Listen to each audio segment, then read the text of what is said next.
റെസ്റ്റോറന്റിൽ പാചകം ചെയ്യുന്ന ഇവൻ പണ്ട് സുമേഷ് ഗുണ്ട എന്നു പേരുള്ള ഒരു കൊടും കുറ്റവാളിയായിരുന്നു. ആയുധം കൈകാര്യം ചെയ്തിരുന്ന അതേ വേഗതയിലും കൃത്യതയിലും അയാൾ വിഭവങ്ങൾ തയ്യാറാക്കി അലുമിനിയം ഫോയിൽ കൊണ്ട് പൂക്കൾ വരെ വിരിയിച്ച് ഉപഭോക്താക്കളെ അമ്പരപ്പിച്ചു.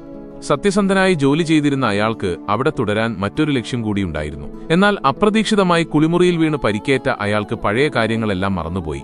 പണമോ വസ്ത്രമോ പോലുമില്ലാതെ ആശുപത്രിയിലായ അയാളെ ജൂലി എന്ന പെൺകുട്ടി സഹായിച്ചു. ഡിസ്ചാർജായി പുറത്തിറങ്ങിയപ്പോൾ തന്റെ ID കാർഡിൽ പ്രായം 32 എന്ന് കണ്ട അയാൾ ഞെട്ടിപ്പോയി. കാർഡിലെ വിലാസം തേടിപ്പോയ അയാൾക്ക് വൃത്തിഹീനമായ ആ വീട് ഒട്ടും പരിചിതമായിരുന്നില്ല. വീട് വൃത്തിയാക്കുന്നതിനിടയിൽ തന്നെ ആക്രമിക്കാനെത്തിയ ഒരു ഗുണ്ടയെ അയാൾ നിഷ്പ്രയാസം തോൽപ്പിച്ചു. തനിക്കെന്തോ പ്രത്യേക കഴിവുണ്ടെന്ന് തിരിച്ചറിഞ്ഞ അയാൾ താൻ കത്തി ഉപയോഗിക്കുന്നതിൽ മിടുക്കനാണെന്ന് ജൂലിയോട് പറഞ്ഞു. ഉടനെ ജൂലി അയാളെ തന്റെ റൈസ് കേക്ക് ഷോപ്പിലേക്ക് കൊണ്ടുപോയി. അവിടെ അയാളുടെ കായികാഭ്യാസവും കത്തി വീശുന്നതിലെ വേഗതയും കണ്ട് എല്ലാവരും അമ്പരന്നു. ഒരു ദിവസം ടിവിയിലെ ആക്ഷൻ സീനിൽ തന്റെ മുഖം കണ്ടപ്പോൾ താൻ പോരാട്ടങ്ങളെ ഭയപ്പെടുന്നുവെന്നും അത് താനല്ലെന്നും അയാൾ തറപ്പിച്ചു പറഞ്ഞു. അയാളോട് സാമ്യമുള്ള മറ്റാരോ ആണെന്ന് കരുതി എല്ലാവരും അത് വിട്ടുകളഞ്ഞു. അങ്ങനെ സുമേഷ് രക്ഷപ്പെട്ടു.